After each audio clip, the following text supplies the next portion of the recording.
Argentina is a nation of breathtaking natural beauty and cinematic landscapes, from majestic mountains and stunning beaches to lush tropical rainforests. However, like any place on Earth, it has a dark side, a bloody underbelly that occasionally rears its ugly face. We delve into that darkness and uncover the stories of Argentina's 5 most deranged serial killers.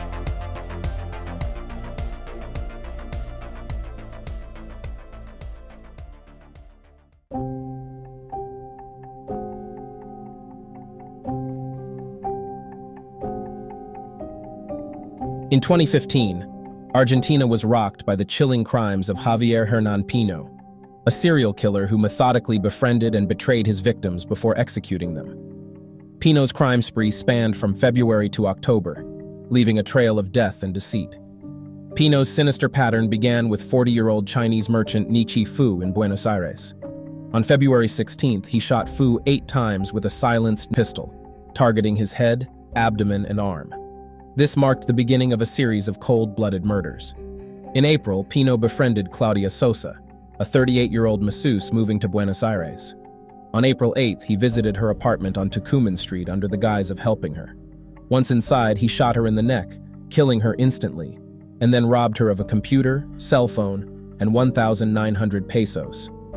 Pino's next victim was 28-year-old service station employee Ariel Fernando Rios, whom he killed on July 13th in El Galpón.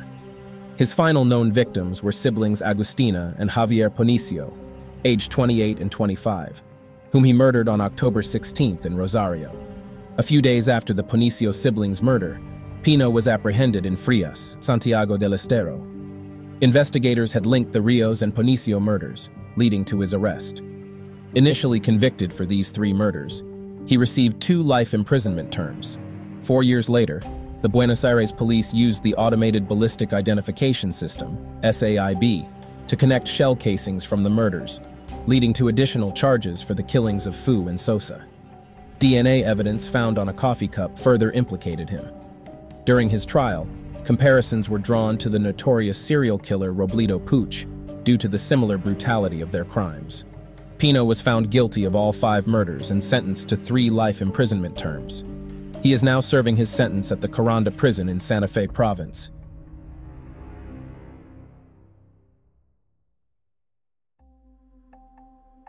In the bustling streets of early 20th century Buenos Aires, a young boy's dark deeds would forever leave a mark on the city.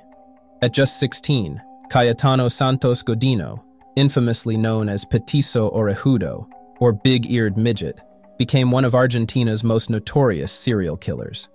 Born on October 31, 1896, into a family plagued by alcoholism and abuse, Godino's childhood was far from ordinary. Early on, he exhibited disturbing signs of violence, setting fires and killing small animals. His behavior was a cry for help that went unnoticed. By the age of 7, his violent tendencies escalated. He beat a 2-year-old and threw him into a ditch. A year later, he attacked another child with a stone. Despite multiple encounters with the police, his young age often led to his release without serious consequences. Godino's fascination with fire grew. On January 17, 1912, he set a warehouse ablaze. Admitting to the police, "I like to see firemen working. It's nice to see how they fall into the fire." His arson spree continued, but it was his escalating violence against children that terrified Buenos Aires. In January 1912, Godino killed 13-year-old Arturo Larona, and later that year, he set fire to the dress of 5-year-old Reina Vinikov, who succumbed to her injuries. His most gruesome act came on December 3, 1912, when he lured 4-year-old Gesualdo Giordano into an abandoned house, brutally beating him and driving a nail into his skull. Godino's reign of terror ended on December 4, 1912, when he was arrested and confessed to his crimes. Declared insane, he was sent to a reformatory and later transferred to Ushuaia Penitentiary in 1923.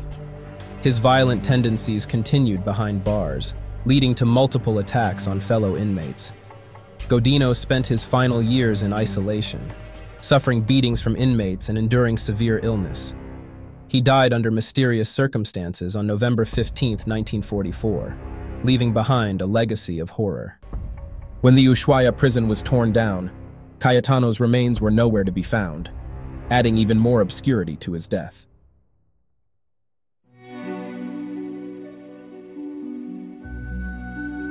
Born in 1935, Florencio Fernández had a troubled life from the start. Abandoned by his family at a young age, he was left to survive on the streets.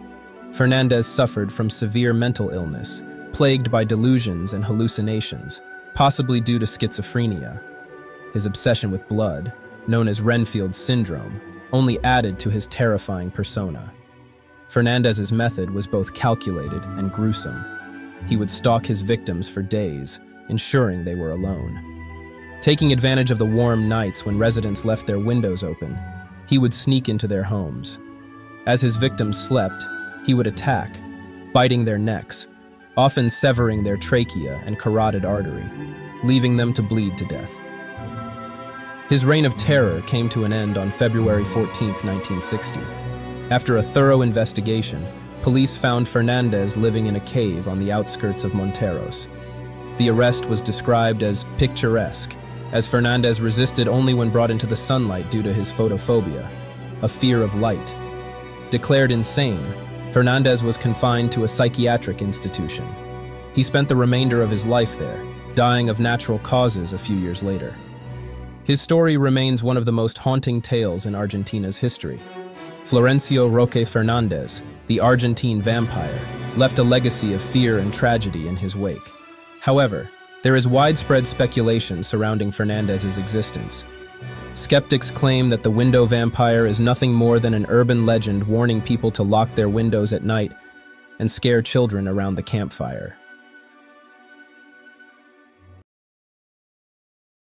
In the late 1960s and early 1970s, Argentina was a nation in turmoil. The era was marked by a series of oppressive military regimes and brief periods of civilian governance. The Revolución Libertadora of 1955 ended Juan Domingo Perón's second term and initiated a cycle of political instability. Amidst this backdrop of cultural and political upheaval, General Juan Carlos Onganía, ruling from 1966 to 1970, imposed stringent cultural censorship, targeting everything from magazine content to the length of young men's hair and women's skirts. Despite these efforts, Buenos Aires thrived as a hub of art and literature, especially those critical of the regime.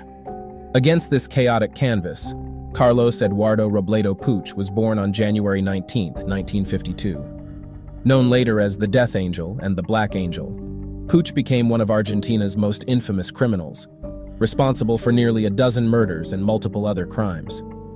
Puch's criminal rampage began on March 15, 1971, with his childhood friend Jorge Antonio Ibáñez. They robbed the Enamor nightclub in Olivos, killing the owner and the night watchman as they slept. This marked the start of a bloody spree. On May 9th, they broke into a Mercedes-Benz parts store in Vicente Lopez, killing a man and injuring his wife. Puch even shot at a crying baby but missed.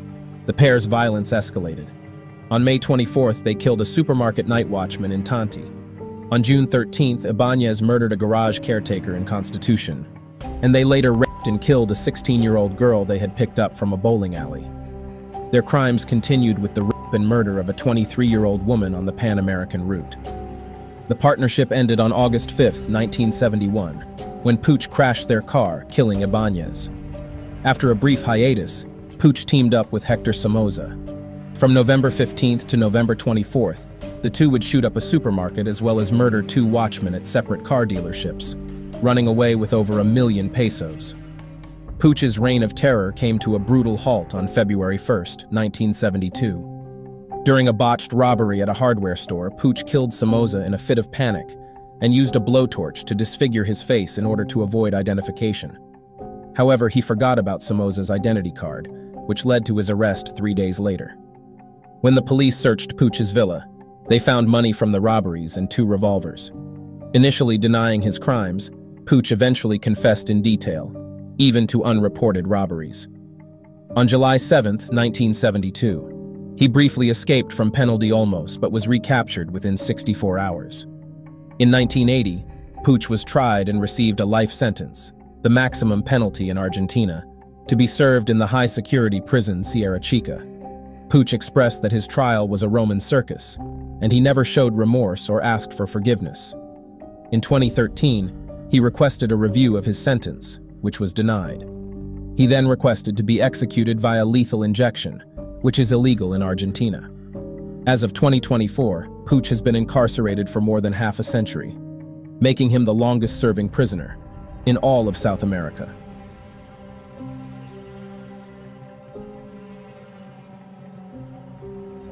In the mid-1970s, Francisco Antonio Laureana terrorized Buenos Aires with a brutal spree of murders, leaving a chilling mark on Argentina's criminal history. Known for targeting women, Laureana's heinous crimes typically occurred on Wednesdays and Thursdays around 6 p.m. During a 6-month period in 1975, he allegedly raped and murdered up to 15 women, making him one of Argentina's most prolific serial killers and earning him the epithet, the Satyr of San Isidro. Laureana's story begins in Corrientes, where he first became notorious. A seminarian, he reportedly committed his initial crime within the walls of a religious school, raping and hanging a nun from the stairs. Fleeing his past, he moved to San Isidro in Buenos Aires, working as a craftsman selling earrings, bracelets, and necklaces. He married and had 3 children, maintaining a facade of normalcy. Before heading out to commit his crimes, he would caution his wife, "Don't let the children out because there are way too many degenerates outside." His modus operandi was chillingly consistent. Laureana would abduct women who were sunbathing or waiting at bus stops, subjecting them to violent assaults before murdering them. The bodies of his victims were often found with signs of rape and cruel deaths, sometimes strangled and shot with a handgun. Laureana collected mementos from his victims, such as rings and bracelets, which he kept in a boot at his home, reliving his crimes by revisiting the scenes. The police, alongside forensic expert Osvaldo Raffo, deduced that a single individual was behind the murders due to the consistent pattern. The breakthrough came when a witness saw Laureana fleeing a crime scene and provided a description that led to an identikit.